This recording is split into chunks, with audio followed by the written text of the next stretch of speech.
Well, let's wait. Okay, we'll give it a 20-second pause, and then I'll do it at the top of the hour. Go for it, Marty. Go for it. We're recording. I know, it's okay. So I want to get it on an even hour, and I can watch the time a little bit better if I go to the top of the hour. So we got 7 seconds. 5, 4, 3, 2. Good evening, everyone, and welcome to the Event Horizon here on Astronomy.fm radio. That means it is another Friday evening. Now, this show is actually recorded earlier in the week, but it's going to be broadcast for August the 3rd, 2018. And my name is Bart Coons. And my name is Nicky Betts, 2 Echo Zero Lima Uniform November. Actually, I should also say it as 2 Whiskey Zero Luna, because that's part of my call sign. Now, what do we do every Friday night, Marty? Talk about Star Trek? We take over the world! Oh, that's it, that's right. Got to put Pinky in the Brain in there sometimes. Everybody likes that. But, yeah, it's gonna be a fun show because I've known our guest for quite a while on Facebook. We've chatted a fair bit, and, as I say, we've both gone to the dark side. So, Marty, I really think we should get on and introduce our guest. I do think so, too. Well, we have a special guest tonight, everybody, straight from the UK, Pete Williamson. Hello, Pete. Hello there. Glad How to you have you doing? here. Real good. Nice to be on Astronomy FM. Nice to be on the radio, huh? Yeah. Busman's holiday. It is a little bit. We'll explain that in just a little bit. Well, why don't you, let's get right into it, Pete, and talk about, let's talk about your radio show that you do. Well, I run a radio station called Astro Radio, and basically it's an astronomy and music. Not like yours, where it's basically mostly astronomy. Mm-hmm. Mine's astronomy and music. We do the same as yourself. We broadcast to the world. Most shows are live, and we got presenters all around the UK, and believe it or not, one in Puerto Rico of all places. Nice. So we got a mix. We got a percentage of astronomy presenters and a percentage of just straight music presenters. And what we try to do is mix the shows up a bit. So where you have the news on the top of the hour, instead of going over to the normal news, we go over to astronomy news. Mm-hmm. And then we have broadcasting.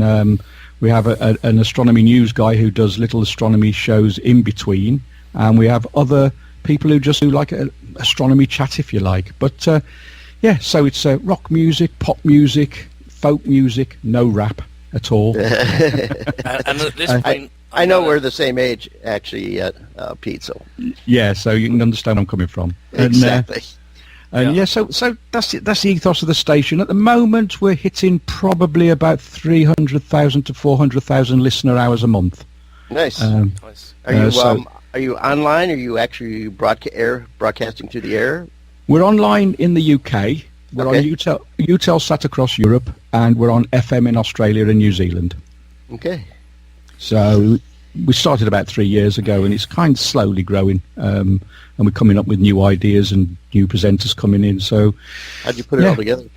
Yeah, and put it all together, and then it operates the main studios here, where I'm based now in Whittington in Shropshire.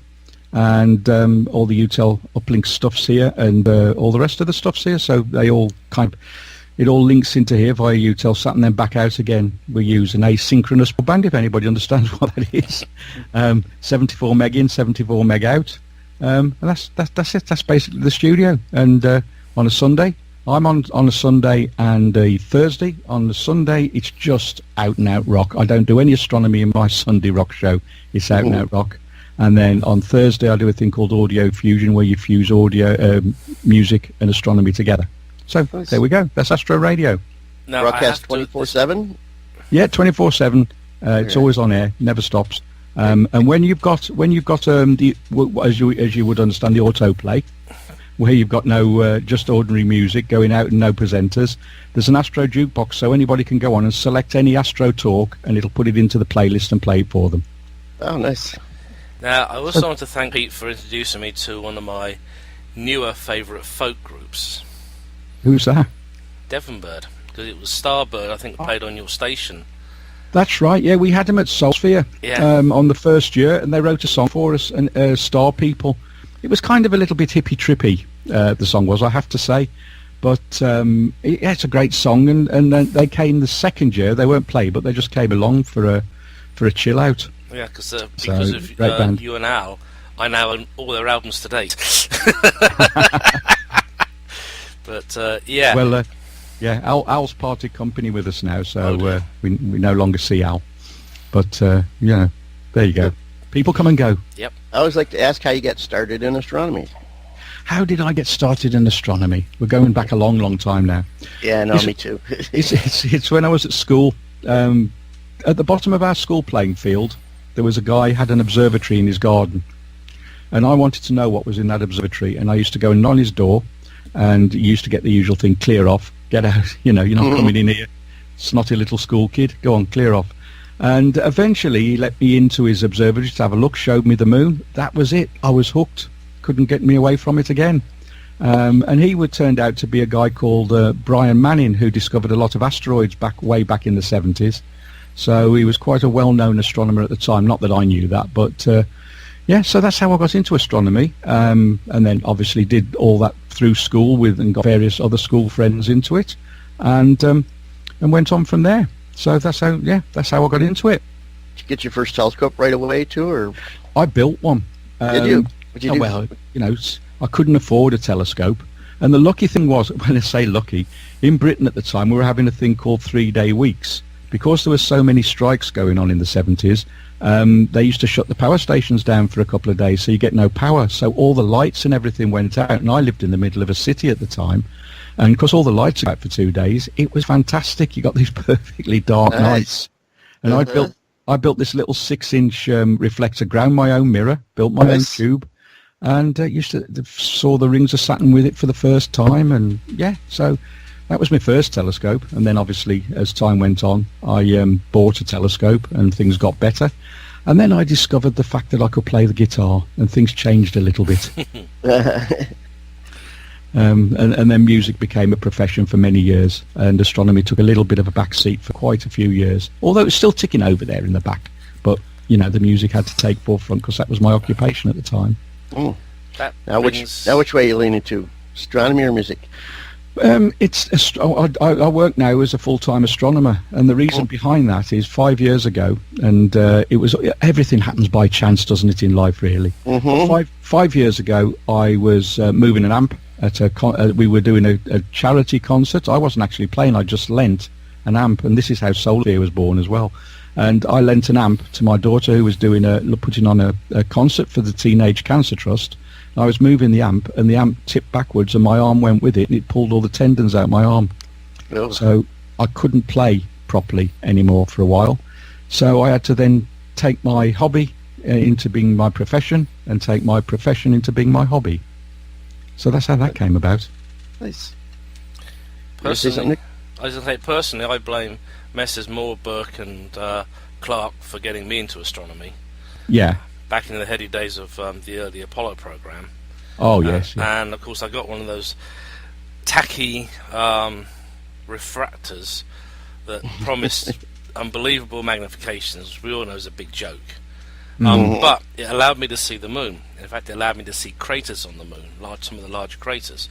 So, yeah, I was relatively hooked at that point. And, of course, I stayed up on the Sunday night for the moon landing.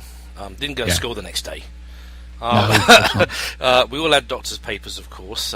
Well, we were actually given the days off over the moon landing, over the Apollo 11 period particularly. They gave us the days off. The school said, you're going to be watching these. You're not going to be coming into school. You might as well just have the days off. So that was great. And nice. I talked to everybody else, and nobody else ever said that they had the day off. I don't know whether it was just peculiar to our school. No.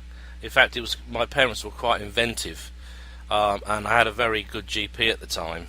Family had a good GP, and he was very sympathetic. And so we pulled a Max voice, and I had scarlet fever or something for the day. Miraculous recovery, but the GP signed the certificate, and then he signed my certificate as being miraculously cured, and went back to school the next day. Excellent. Yes, so that's basically how I came to be doing what I'm doing now. I mean, luck would have it as well, is that when I was playing with the band, we used to do sessions for the BBC, and And it's when I turned around to doing astronomy, I went in to see them about some music stuff, and they said, "Oh, you're doing astronomy now. You wouldn't like to be a BBC astronomical correspondent, would you?" So I gave it a go. So that's what I am now, is a BBC astronomical correspondent for the local BBC station, radio station. Oh, nice. So it kind of, as I say, I always say, everything in life happens by chance. Nothing's ever planned. Things you plan never seem to happen. Things that just stumble on seem to mould your life, if you like. I think it was I think Marty may remember this, going back a few years. I got involved. Well, I was involved with a certain remote telescope along with Marty and a few others. AFM got born. They were looking for people to come in and join the programs as guests, dial into our show. I think it was you and Marlene that night, Marty, and you were talking about the moon and cartography. And I just happened to be looking at a link about Harriot's moon map predating Galileo, and that was when I called in. 5 minutes turned into, I think, the rest of the show. And basically ever since I've been an AFM Sky Guide, and moved on to, I started doing the Event Horizon, then Under British Skies, and now Comet Watch. So I could say it's just sheer chance. It was just a comment on the show. Does anybody want to talk about moon maps? And I just happened to have that link up on my computer, and I thought, yeah, I can do this. And I called in, and as I say, the rest is history. Well, it's Mary's involved with Comet Watch, is she? Mary McIntyre? Yeah, Mary and Neil Norman are my co-hosts on that. I know of Neil Norman, but I've never met him. But I know Mary quite well. I'm doing some astro workshops for her next year down in Banbury. We're planning a Comet Watch get-together. Well, I'm coming over in October. So we're planning to get together down one of my locals. I'm actually buying myself a decent MP3 recorder, so I don't have to keep using my phone and have grotty audio. We're going to have Comet Watch goes to the pub, so I have no clue what people are going to get out of that one, but it'll be interesting. Forecast. Oh yeah, it'll be fun. I've met so many people since we start. Comet Watch started, ironically, as a part of Under British Skies. And it was just a filler. It was a 5-minute segment I did, reading off the BAA Visual Observations page. But it's one of those really weird things. It's taken off. I started talking to the likes. I've met online people like Jim Scotty, Alan Hale, Rodney King, Terry Lovejoy, and it's strange. It's suddenly you can PM these guys and ask questions, and you're not just some strange idiot asking a question. It's okay, Nick, this is this and this. And sometimes I've noticed that on your Facebook page, people will ask questions, or you'll post something and questions will get asked, and you get a back and forth going, a synergy going. Yeah, it's interesting because I posted something about Titan the other, just a joke it was. I went up to see Jonathan Harty and Tracy Snellis, who run the North Wales Astronomical Society, good friends of mine, and we went up there, and we went to this beach, and for some reason, when you just look at something, it reminded me of the surface of Titan. So I sat my wife on a rock, took a photograph of her, and turned the surface kind of pinky orange so it looked like Titan, and straight away John Zarnecki, who was involved in the Huygens probe, came on and started to talk about it, and I thought that was quite a nice link. Because John's been to Solarsphere and done a talk, and what was great to see at Solarsphere was John Zarnecki from the Huygens probe, Megan Argo, one of the chief researchers from Jodrell Bank, and a particle physicist dancing in onesies down the front. Yeah, I know Megan likes her music as well.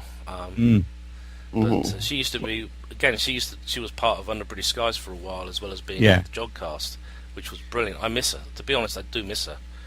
Because she's up at UCLan now, working as a lecturer up at UCLan, but she's part of the Solarsphere team as well. So, so we see a fair bit of her. Don't see as much of her as we'd like, but we do see a fair bit of her, to be honest. Yeah. So do you want to know how Solarsphere was born? Yeah, that's what I'm thinking. Let's go right into Solarsphere. Well, so, first of all, I'll describe what solar sphere is. Again, if you can imagine what Astro Radio is, solar sphere is the festival, kind of with the ethos of Astro Radio. We've got a music festival, and we've got an astronomy festival, and we've just combined the two completely.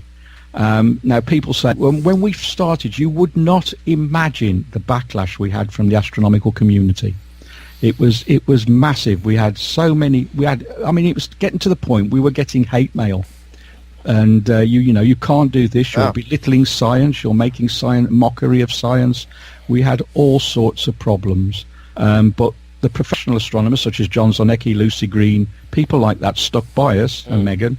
And they stuck by us, and they stood by us, and they said, look, we're going to support First Solar Sphere. We're going to be there. We're going to help you get this off the ground.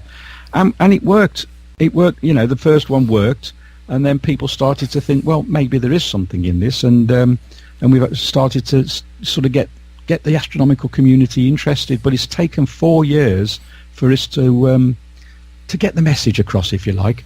But the way it started is again, I said we were doing my daughter was doing a concert for the Teenage Cancer Trust, and for some reason the landlord who wanted to run this place at his pub wanted to do it on American Independence Day. Now that, to be honest, has no meaning at all in Britain, as you would imagine. Yep. So American Independence Day. Why would we want to call the concert Independence Day? So I said, well, look, why don't we call it after Independence Day the movie? There you go.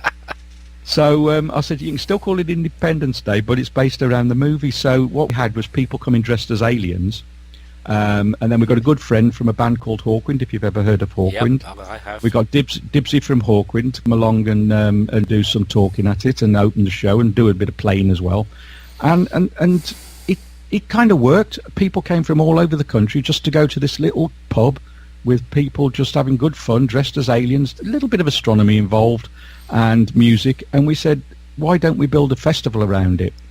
And then because we played at this particular site in Bulth Wells with the band, our Anubis band, and I'd come out many a time after playing at the Sonic Rock Solstice Festival, looked up and thought, why the hell haven't I bought a telescope here? It is so dark. And we had this light bulb moment. We'll do the festival there. So that's kind of how Solar Sphere was born. Originally, my daughter wanted to take it down the sci-fi music route, and I said, no, let's bring the astronomy into it, because that's my side of it. We'll bring the astronomy into it. So that's what we did. So at Solar Sphere, we have the music stage, which is the big stage area, and the large bar is, which is important as well. And they boast a 100-foot bar, you see. They boast that. They've got this 100-foot bar. But it's a huge stage area. We've got a 10,000-watt PA system in there, and the lighting, where they come in, the guys come in and erect those on the Wednesday ready for us. So it's all inside, so there's going to be no light pollution issues whatsoever. And then over the way, there's another barn, which is where they usually store tractors, and that's completely cleaned out, and we turn that into a talks venue. We have a big screen in there, and all the seats and PA system in there as well, and all the projectors and what have you. And on the Friday, we run a 3D astronomy show. And on the top field, which is right at the top of the farm, it's really dark with a good south horizon, so that's the Astro Camp, if you like, where all the astronomers have their telescopes. And then there's another area, but there's also another large barn connected to that, and we put in about 30 or 40 children's workshops, science workshops. We have people walking about doing solar system walks and galaxy walks to kind of get the kids to understand how far things are apart. And we have a girl called Emma Ride, who's the space ambassador for Wales.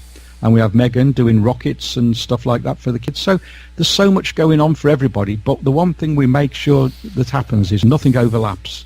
You won't miss anything. You won't say, I want to go into that talk, but I also want to go into that band, because everything is planned so nothing overlaps. And the highlight this year is we've got Susie Imber, who won the BBC Wanting to be an Astronaut competition with Chris Hadfield.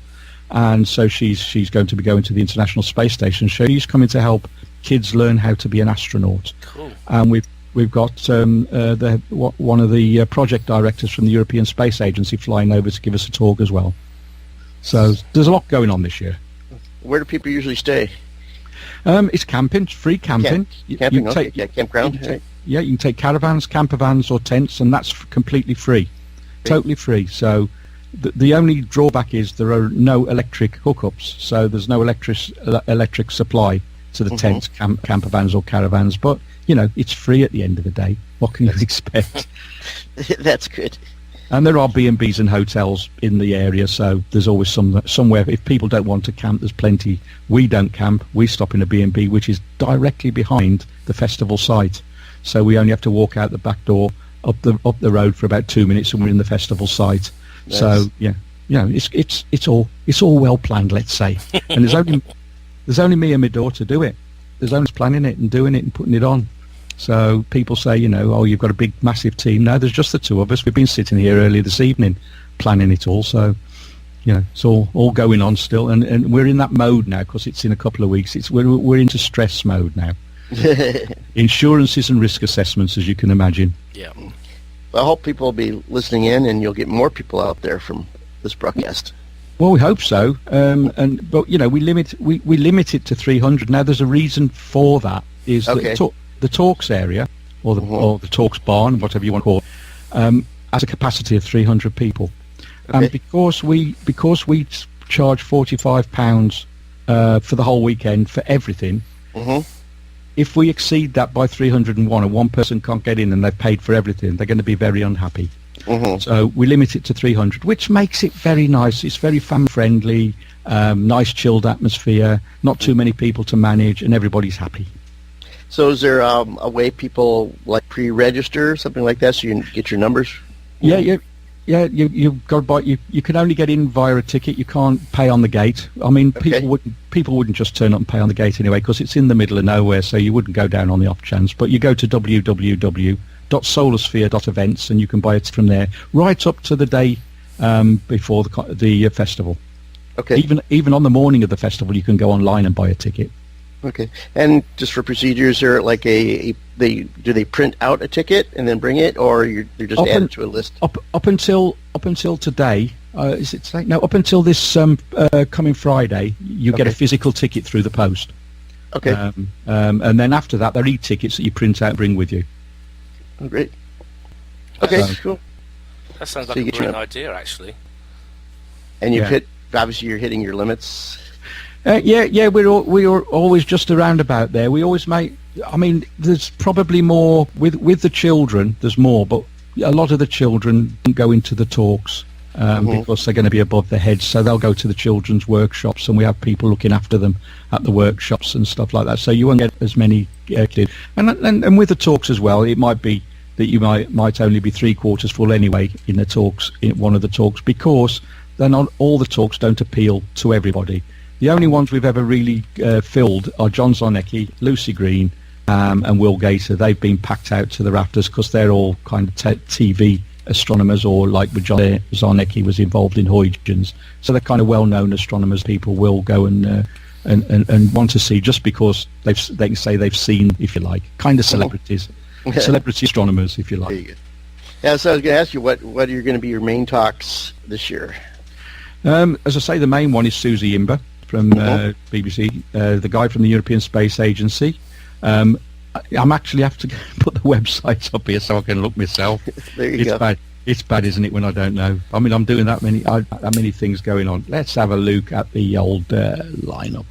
So we got Susie Imber, we got Professor Mark, and I can never pronounce his name, Macaugian from the European Space Agency. Will Gator, do you know of Will Gator? I've heard of him. BBC Sky at Night and Stargazing Live. Dr. Paul Roche from Cardiff University. He's doing a talk on impacts from space.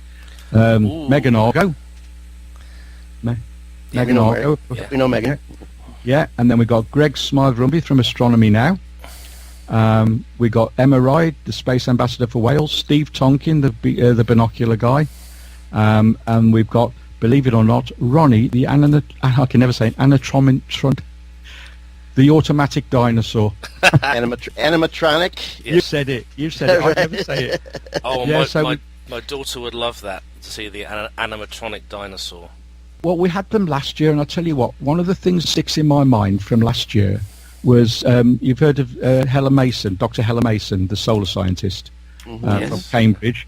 She was jumping up and down at 10 o'clock in the morning outside the area where the dinosaurs were appearing, going, "You've got to come and see this. You've got to come see it."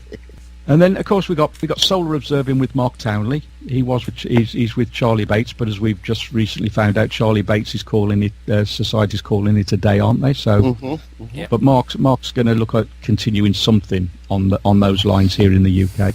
We got Cosmos Planetarium all the way down from Edinburgh. We got a binocular workshop. We got Mary McIntyre doing lunar and solar drawing and other little workshops for us. And we got lots of arts and crafts, and we got a guy from Liverpool Astronomical Society, Dave Galvin. He's doing all the solar system and galaxy walks. And then there's a load of bands that you probably never ever heard of. So I won't bother to read them all out. They're all folk bands and stuff. There's one Say what's the variety of music you're having? It's lot rock to folk. Okay. We did try an experiment 2 years ago getting in the Hawk Lords. Now these are all ex-members of Hawkwind, and they got a band called the Hawk Lords, and we thought we'll bring them in and see how it goes. They went down brilliantly, but they brought in some fans the mix, and they were causing a little bit of a hassle, so we had to get the police out at that point. Only for two of them, just two people, and we had to get the police out. But the police were that's not so bad. You know, they were just being abusive to people, and they got ejected, and that was the end of that. Dates and times. Dates and times. It's on the 10th of August to the 13th of August. You can get in on the 10th of August at midday. That's the Friday, and then you can stop all the way till midday on Monday. You haven't got to leave if you do not wish to. So. There's something going on. If you go onto the website, there's a complete lined-up timings of the workshop. It's all there for you to download. Okay. Is there any early time-ins for setting up tents and campers and stuff like that? Or? Well, they just have to get in there. As long as they get in there on Friday midday when the gates open. Got it. Because the farm's such a big area, and we don't allocate pitches to anybody, but because it's such a big area, they can camp wherever they like because it's not going to cause a problem. There's plenty of places to pitch, and you don't have to pitch right next to anybody or anything like that. So it's up to you. But we separate it. We say the bands have to camp on one particular area, on one field. All the astronomers go on the top field. We call that the red light field. We might have to change the name of that. we call it the red. We call it the red light field, so basically no headlights and car headlights and stuff up there. But all the astronomers can take it, and they leave their telescopes set up, and nobody touches them. It's well policed. We look after it. Nice. And then general campers can go on another field. So it's depending on your preference where you go on the site. But yeah, if you get in there at midday, it's fine. You're going to find somewhere. Even if you turn up on a Saturday, it's no problem. No problem at all. Well, I think I know where Marty and I'd be camping, don't you, Marty? Definitely. Yep. As I say, none of the fields are where the cows have been grazing. Well, they have been up until till Wednesday. But the farm, you believe it or not, but these farmers come in and they clean this place, and you would not imagine it was ever a farm by Wednesday afternoon. Oh, nice. It's immaculate. Walking around in the dark can be a little issue. The cows. Yeah, no, there's nothing like that at all. And all the toilet and shower blocks are all brand new built, and the kitchens are all brand new built. So it's all kind of state of the art stuff. So it is doubles up as a proper concert venue. But when there's nothing going on, the cattle and the tractors come back in. Okay, great. Sounds really fun. I haven't been to an outing like that in too long. So that would be a fun one to go to. You'd enjoy it. And as I say, it's just relaxed. And we're sponsored by Astronomy Now and BBC Skylight magazine as well. So when I say sponsored, they give us free advertising, and we advertise them. But also we come back to Astro Radio. Astro Radio is sponsored by Astronomy Now and iTelescope. So you can see the iTelescope link there a little bit now, I think. Great. Let's do a little station identification. Yes. You want to go? You're listening to... All right, I'll go for it since I started. You're listening to the Event Horizon here on Astronomy.fm radio. That means it is another Friday night. This one, we should be broadcasting this one because we're pre-recording the show, so we should be broadcasting this one on August the 3rd, 2018, 9 o'clock right now it would be about 9:30 in the evening, halfway through our program. So if you've, and as a usual reminder, if you've missed the first half of our program, don't forget we repeat this program every 4 hours for the next 24 hours. And go ahead. Just because of the server issue, if you ask me very nicely, I will give you the link to the YouTube podcast in exclamation marks, which will be up as soon as I get the final polished recording back. I must admit, I'm finding it very interesting. I've had 4 new subscribers to my YouTube channel purely because I've got the podcasts of the shows there. So it is available on YouTube. I will ask our producers for access to the AFM YouTube channel, and I will try and get them posted there as soon as possible. Great. I was going to ask you something. I tell you what. Pete. Now, go ahead. I'm very much. I follow your Facebook page and everything. A lot of people say us imagers are not real astronomers. I totally disagree. Because all right, let's go there. We're getting controversial now. I like this. Yes. We get controversial every week, Pete. That's what I like. They call me Controversial Pete. But I disagree, because imaging a planet, a star, a galaxy, a nebula, a moon is scientific work. Of course it is. And yet, according to a lot of people, you're not a real astronomer because you're not looking down an eyepiece. Well, I've got news. I am 55 this year. My eyes are not as good as they have been. I have trifocals. Trying to use trifocals at a telescope eyepiece or binoculars is hell on earth. Putting a camera on a telescope, imaging and then processing the image takes a lot of time and expertise and a lot of commitment. So to me it is real astronomy, because you're actually doing scientific work, because your images get picked up by the professional community who don't have the fun thing of being able to go to a telescope tonight and say, I'm going to image such and such. We just do it because we have the kit, we have professional grade kit, we have access to professional grade telescopes around the world. Well, Pete and I, we both use the same batch of telescopes. In fact, I have been known to be fighting to get on there before Pete does occasionally. But let's discuss that, because I think this is totally out of order, saying we're not proper astronomers, because we are. Well, let's go on. I was going to say, well, actually, more professional astronomers almost never look through a telescope, and none of them ever do imaging. A lot of it's theoretical work. So you can't say that more proper astronomers are only ones that look through a telescope either. So, but let's go. Let's kind of get into imaging, Pete, that you like to do. Let's start with that. Well, let's have a bit of a background of what I actually do with this, because I am doing this professionally as such. And I always start when I have to go in and talk to schools, and I have to go in and talk to colleges, and I also go in and talk to societies about this. And the first thing I always say to them is, you never see an astronomer at the eyepiece of the Hubble. Yes. How remote do you want to get? And the thing is, what I do, I not only use eye telescope like Nick, but I also go out and use the Fawkes telescope. Have you heard of the Fawkes Telescope Network? Just a little bit, but I really wanted you to elaborate on it. The Fawkes Telescope Network was a network set up by Dill Fawkes. He's a guy from South Wales, and he wanted to set up an educational trust, an educational network of telescopes that children in schools and colleges could use for free. So he obviously had a lot of money to throw at this. I mean, we're talking millions upon millions of pounds or dollars, whichever you want to talk in. So he had a lot of money to throw at this. So he did, and he built a 2-meter telescope out in Siding Spring, and he built a 2-meter telescope on Haleakala in Hawaii.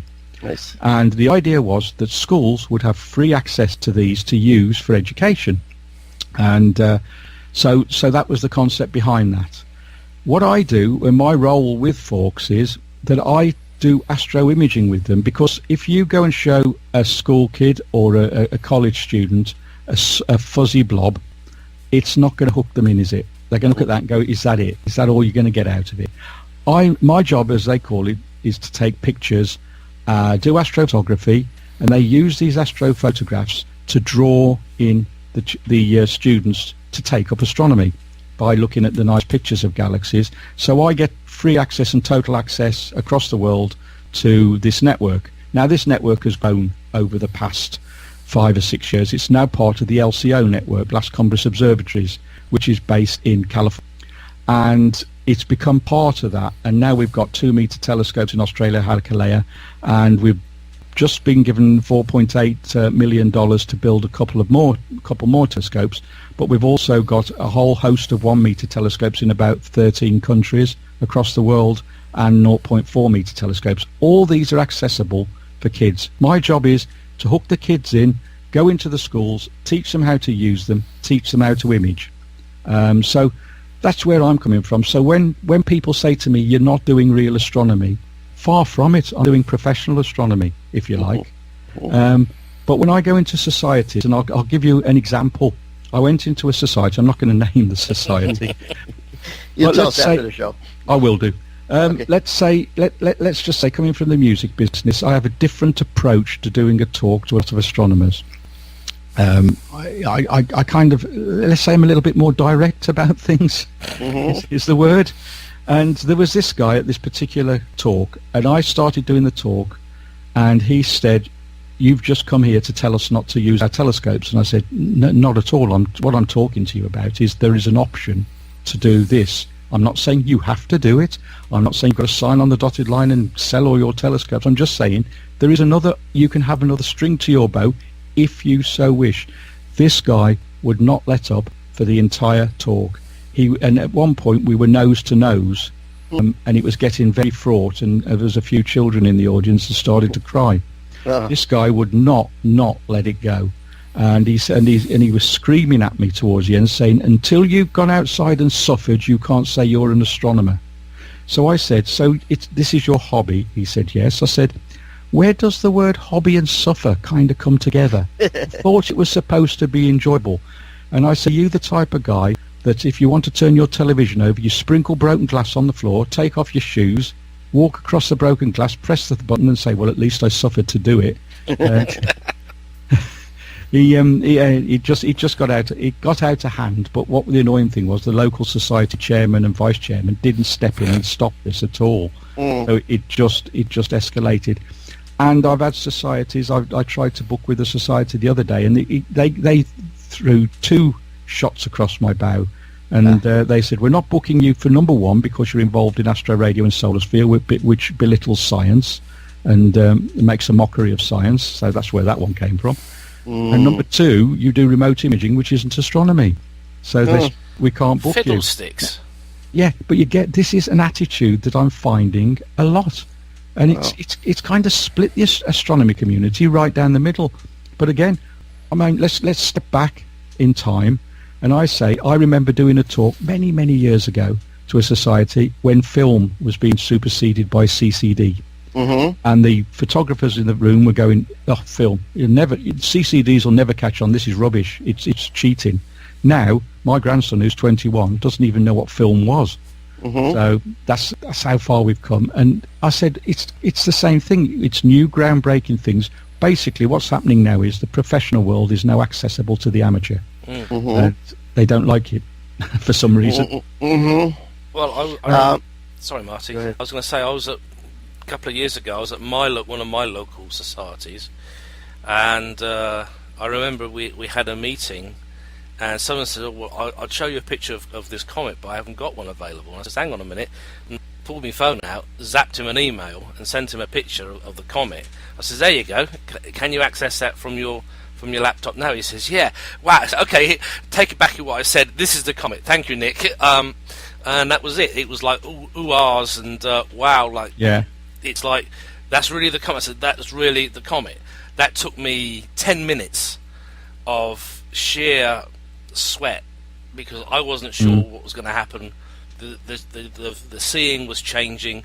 I said, to heck with this, hit the button, took the image, and when I downloaded it and played with it, I didn't really play with it very much, but I had a very nice comet. It had a nice tail, and you could see a very nice coma. Yeah. And it was like, well, if I had to take a film picture of that, I'd have never got that. When did you take it, Nick? Last night. I said, well, we'd have never had it for the talk. That was just it. It was like, wow, you've got everything to hand. I says, well, yeah. I'm forever imaging. I'm finally teaching my smartphone how to access certain networks. It's still a little bit iffy because it doesn't like it if it can't find Flash or Java, but it's getting there. Well, one of the things I find we did just recently we did a project in the West Midlands at Dudley College over here in the UK, and one of the projects we did was to take 4 of the best students from 5 schools and get them into a classroom and teach them how to use the telescopes, the remote telescopes. And what we found, first of all, we thought we'll go the conventional way and show them through a telescope. Mm-hmm. And you got that very uninterested, is that it? Is that it? Yeah. Mm-hmm. Then we said, you can now move this 2-meter telescope in Australia with your iPhone. Yeah. That was it. We got their attention then. Once we got their attention and they were able to take images with that, 3 of them have now gone out and bought telescopes. So it's kind of, I said, look, you've got to get these kids in. These kids are all into technology now. They're not like we were when, like me grinding a mirror and building a wooden tube for a telescope. Those days have gone. We've moved forward and we've got to move with the times, but so many societies will not move with the times. Mm-hmm. And that's a problem. Yet there are other societies, such as Liverpool Astronomical Society, Cotswold Astronomical Society, I went to recently, have completely gone the other way and set up remote imaging sections after I did the talks, and they're sending me all the images they do. So the societies I expected that wouldn't do it are doing it. The ones I expect that would don't seem to be interested whatsoever. Very hard. I can think of one society that springs to mind, which I'll mention after the show. They all seem to be sitting around on their duffs talking about it, and the telescopes are all mothballed. I'm sure a couple of people listening to the show will know exactly who I mean. But then again, we've discussed this. Yeah. It happens so many times. You go into a lot of societies, and the societies is they have lectures. They do nothing else. There's no practical. Now, recently, I've got involved with the North Wales Astronomical Society up there in Llandudno, because that was kind of disappearing, and then Jonathan and Tracy kind of revitalised it. But they've gone to the concept now of having a lecture meeting and an observing meeting, so 2 a month. So people who just want lectures can just go to the lectures, but people who want to do everything or go and do observing can go to that. And I think that society is working really well and it's growing very, very fast. And they've now become the affiliate society to Solar Sphere and to Astro Radio as well. So, that's what I'm always on the lookout for, is these societies that have got something about them and want to embrace the new technology, not poo-poo it. I can add 2 names to your list that are all for it. Bedford, because they've got the school observatory at Bedford School. And that's right, yes. I know that the OU Astronomical Society, they actually have set times where you can actually request the keys to the dome at Walton Hall, and you can use the instruments there and do your own imaging, bring your own camera if you wish, or just visually observe. Quite a few times it's been a case of, well, you know what, we finished the meeting early, why don't we walk across to the observatory and we'll open up and see what could be done, which I think is brilliant, because basically they actually want to get people seriously hooked, and that is the way to do it. Bedford tells you when the scopes will be open, weather, of course, being always the important key, but they say from such and such a date to such and such a date it's open. If you want to use it on a different night, call a committee member and we'll organise something for you. That's great, that is. I like that. That's why I've stayed in touch with them still, even though I'm in the States at the moment. I know what's going on in those societies. I talk to people at the OU still, and every now and again I will send them an image or 2 for the meeting just to let them know I'm still alive. But Dave Eagle at Bedford has really done a heck of a lot of good work, and he's very much involved with, I believe, with the observing sessions as well as his own observatory. That's good. I mean, I used to do a lot of observing myself with telescopes here, but we live in a little village, and it is a very, very small village, and we've got a castle in the village as well, and a moat and all that. So you would imagine it's quite dark, but all the neighbours have got security lights. The minute you step in the garden, it's like Blackpool illuminations. It is. It's not too bad in my home village still. The only neighbour I worry about is on my left-hand side neighbour. She's brilliant. I ask her to switch the light off for a few hours. She will do that for me, and I can run the scope. Of course, the scope scares the whatevers out of people because it's a 10-inch Newtonian on a go-to mountain. And of course everybody gets startled, especially the hedgehogs and the badgers. But, talk about scopes scaring people. There was I've still got the article. If you go into my Facebook and look at some of my archived pictures, you'll find this story.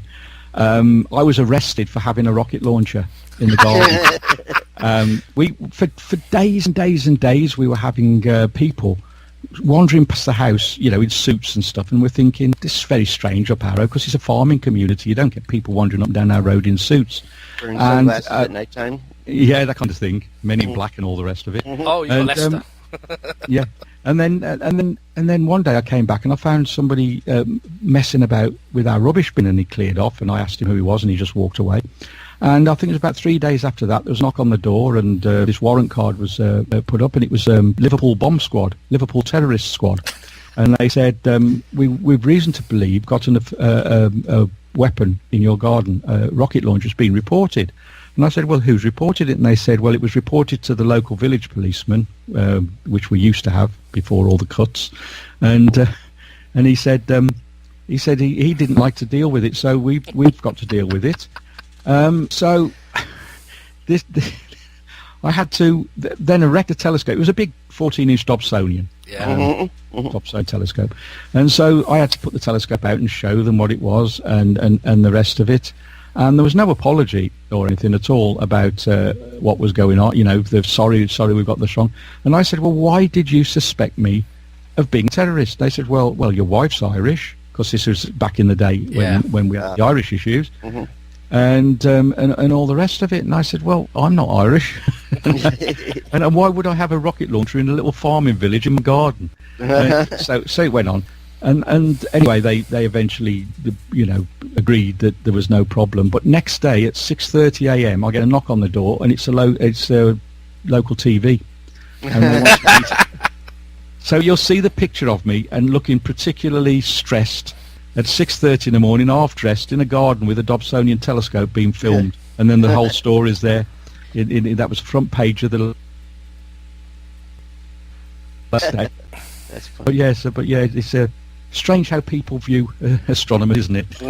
I've had friends that have problems with their backyard observatory. Yeah. When the dome rotated, it would interfere with their television. Everything under the sun.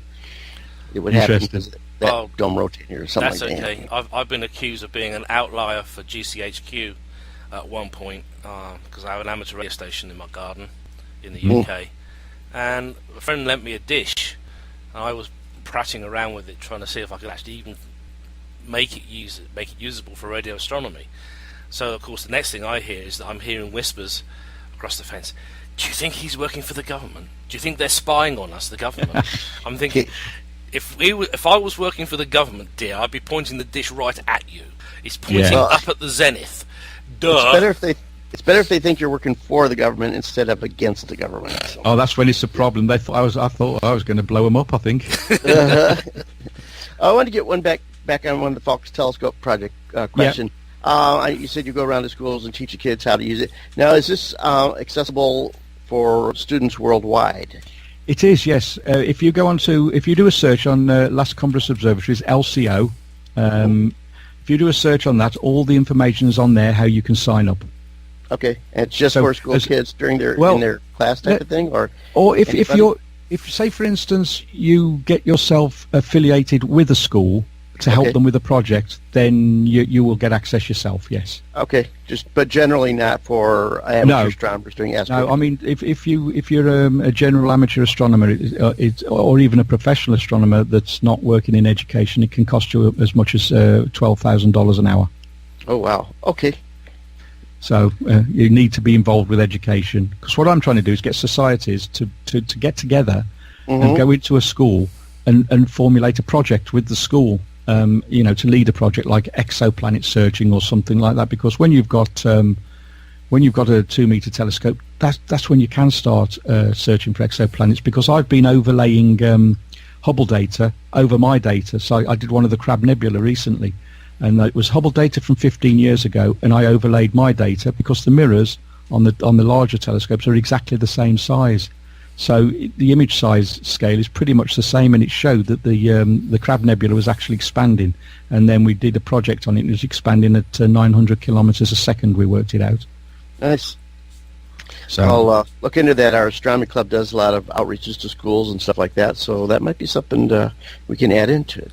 Yeah. I mean, you can go on there and apply. You go on, fill in the form online and apply. And if they accept your application because you're involved with the school, then or your outreach is involved with the school, then fine, they'll give you access.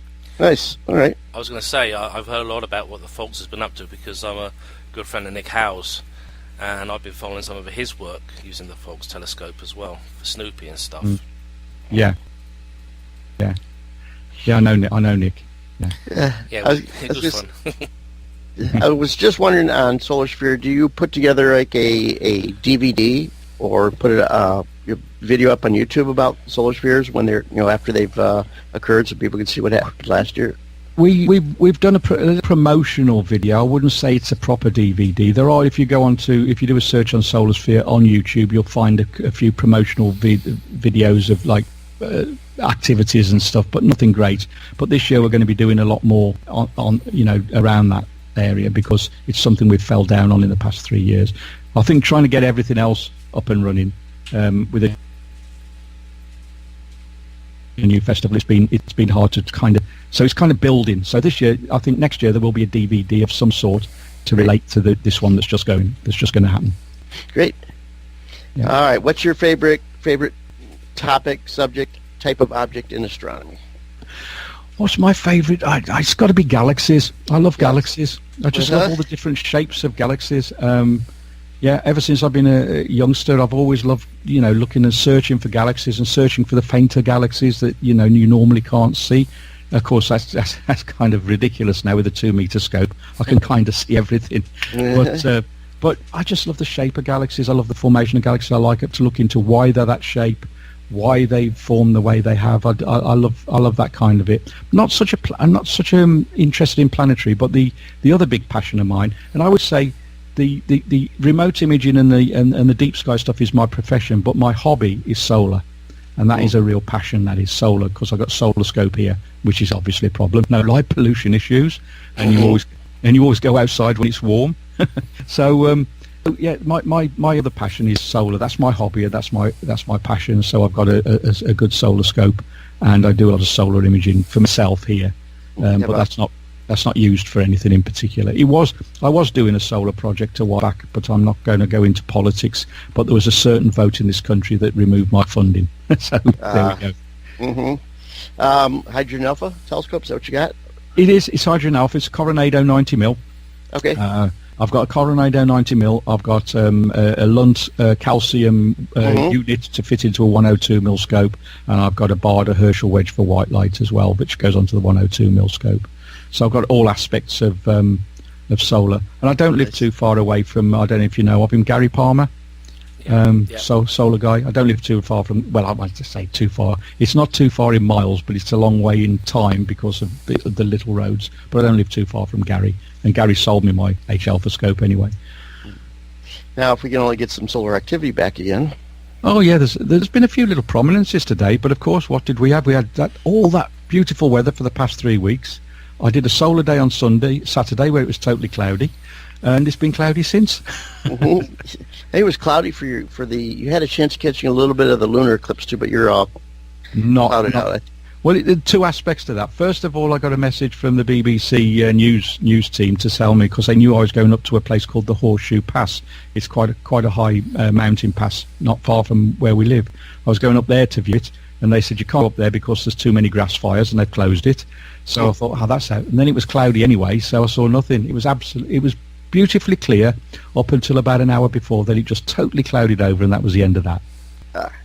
A question that I get asked a lot: what's the coolest thing you've seen up in the sky? To you?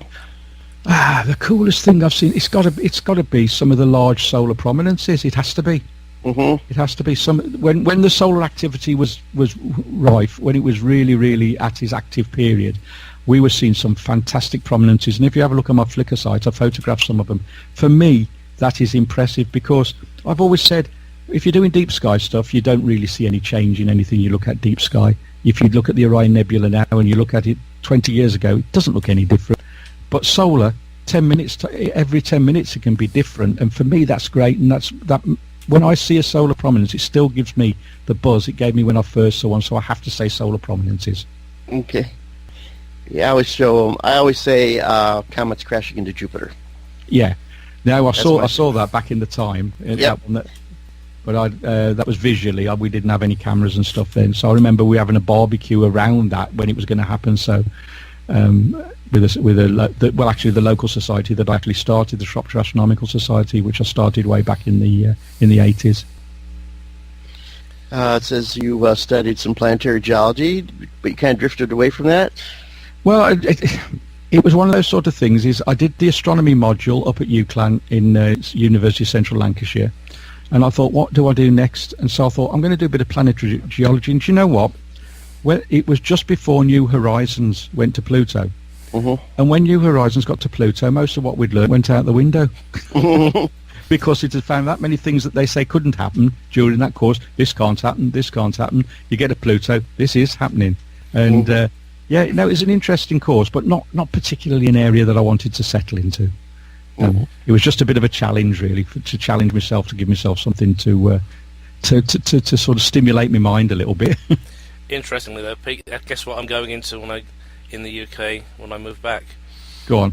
Planetary science. But I'm doing it because one of my interests has always been geology, and marrying it to astronomy is even better for me. And I've read Shoemaker by Levy. I have a copy of that, and some of the stuff that David's put out, particularly about Shoemaker Levy 9. I remember that one vividly, but I think that was probably part of the reason I really decided to go into planetary science, was Eugene Shoemaker and Shoemaker Levy 9. And of course then Anthony Weasley blew us all to bits with recording an impact on Jupiter. Chris Goh then followed up fairly quickly afterwards with one of his own. It was almost like being back. It was almost deja vu.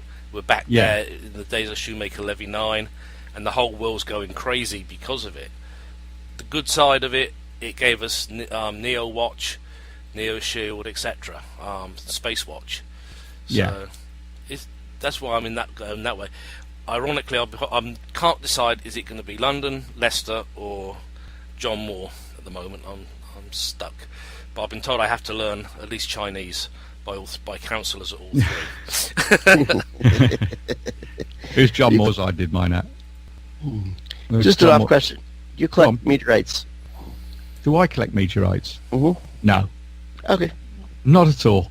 I to be honest, I know because you were talking about comets as well. I know very little about comets, and I know very little about meteorites, to be honest. It's not an area that I've ever delved into. I'm interested, but I don't know much about it. I've got a few, little meteorite bits that people have bought me over the years, but I don't physically go out and collect it on purpose. Okay. Well, we're down to less than our last minute of the show here, so I think we'll kind of get things wrapped up. I want to really thank you, Pete, for joining us tonight. No problem. Appreciate it. Yep, and for everybody. We'll do this. We'll do this the other way around at some point. Yeah, that sounds would be good fun. to me. Yeah, it would be. And we don't have to stay up so late. No, this is true. You just got to get up early then. There you go. But I'm hoping, touch wood, next year I'm going to try and make it for the Solar Sphere. Even if Well, when you're back in the UK anyway, you'll have to come up and do a show with me.